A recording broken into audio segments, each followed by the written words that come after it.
मला वाटतं की सातारा जिल्ह्यामधल्या धरणाच्या असलेली क्षमता आणि त्याचबरोबर सातारा जिल्ह्यातल्या धरणाच्या मध्ये झालेला माती साठ्यावरून झालेली पाण्याची असलेली पातळी कमी होणं, याचा अभ्यास करून पाण्याचा निर्णय भूमिका घेणं गरजेचं आहे. मी मंत्री असताना त्याचा मुद्दा घेतला होता. नवीन धरण बांधण्यापेक्षा गाळ जर काढले तर आपण कोयनेचं धरण आज 100% भरलं जातं, परंतु मातीच्यामुळे ते 15-20% अगोदरच धूप याच्यामुळे हे होतं. अशी सगळी धरणं आहेत, धोम, कनेर वगैरे सगळी धरणं तशीच झालेली आहेत. त्याच्यावर अभ्यास करून निर्णय घेणं गरजेचं होतं. अद्यापपर्यंत तशा दुर्दैवाने निर्णय झाला नाही. बाकीच्या ठिकाणी अनुशेष असल्यामुळे सरकारने विदर्भाच्या मराठवाड्याचा अनुशेषाचा विषय घेऊन इतर तशा प्रकारची तरतूद केली नाही. किंबहुना आपण जर बघितलं वर्षानुवर्ष असलेले आपलेले हे बंधारे जे आहेत, त्यानंतर आपले कॅनॉल आहेत, त्या कॅनॉलची परिस्थिती जर बघितली ती भयानक आहे. म्हणजे तिथून जे पाणी लिकेज होतं ते इतकं पाणी लिकेज होतं, त्यासाठी निधीची तरतूद करावी म्हणून आम्ही सातत्याने मागणी केलेली आहे. पण निधी अभावी किंबहुना या सरकारच्या मध्ये निधीची क्षमता नाही, किंबहुना मराठवाडा विदर्भामध्ये फार मोठ्या प्रमाणामध्ये हा निधीचं वळणा झाल्यामुळे या कृष्णापुरेला फार निधी कमी पडलेला आहे असं माझं मत आहे. मला वाटतं की या सर्व गोष्टीतून काही धरणाच्या मध्ये लाभ क्षेत्रातलं क्षेत्र वाढावं याच्या संदर्भातली मागणी आम्ही केली होती. तशी झिये कटापूरच्या बाबतीमधला पुशेगावचा पट्टा असेल किंवा खटावचा पट्टा असेल तो वलती करण्याचा प्रयत्न आम्ही केला. आता त्याचा सत्ता बदलल्यानंतर काही लोकांनी त्याचा सत्तेचा उपयोग करताना आम्हीच केला असा गौरव केला. दोन प्रश्न इथं उभे राहतात. काल तुम्हाला कोणतरी म्हणालं की असं सांगितलं जातं की शिंदेसाहेबच वरती पाणी सोडायला विरोध करतायत. मला वाटतं हा बालिशपणा आहे.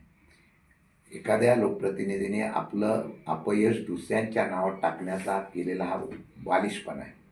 एकतर तुमचा अभ्यास कमी किंवा सत्ता मिळवण्याच्या आणि मतं मिळवण्याच्या नादाखाली तुम्ही ज्या पद्धतीने व्याप्ती वाढवली त्या व्याप्तीचे हे परिणाम आहेत.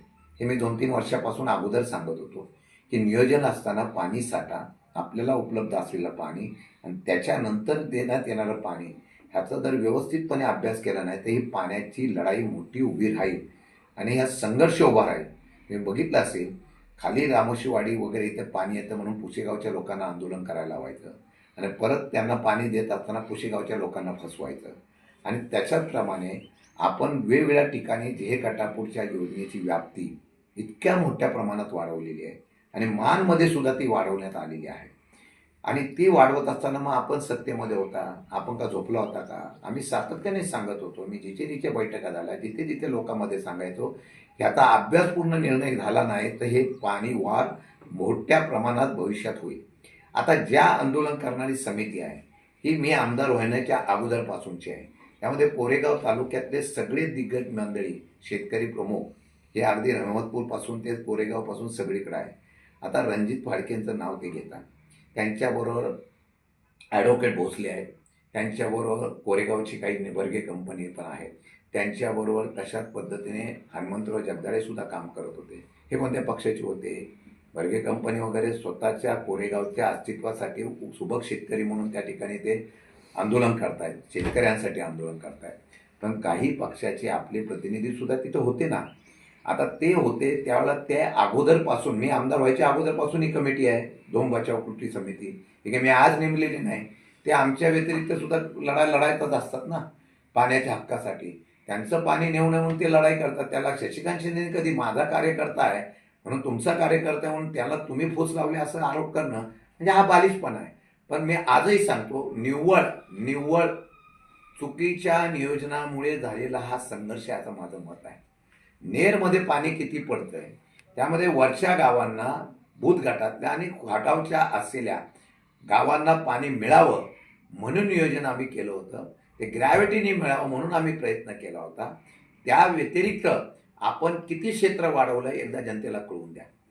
त्याच्या व्यतिरिक्त लाभ क्षेत्रात नसलेली किती क्षेत्र तुम्ही का वाढवली आणि त्याच्याचबरोबर मानमधले वाढवले तेव्हा तुम्ही का झोपला होता का? तेव्हा तुम्ही विरोध का केला नाही?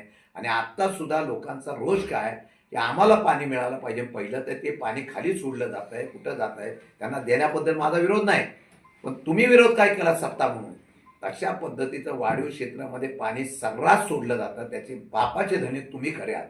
आणि म्हणून लोकांना हे कळून आलेलं आहे की फक्त मतं मिळवण्यासाठी तुला पाणी देतो तुला पाणी देतो तुला पाणी देतो म्हणून या पद्धतीने केल्याने मला आश्चर्य वाटतं म्हणजे सरकारच्या दबावाखाली अधिकारी किती गलतनात काम करताय.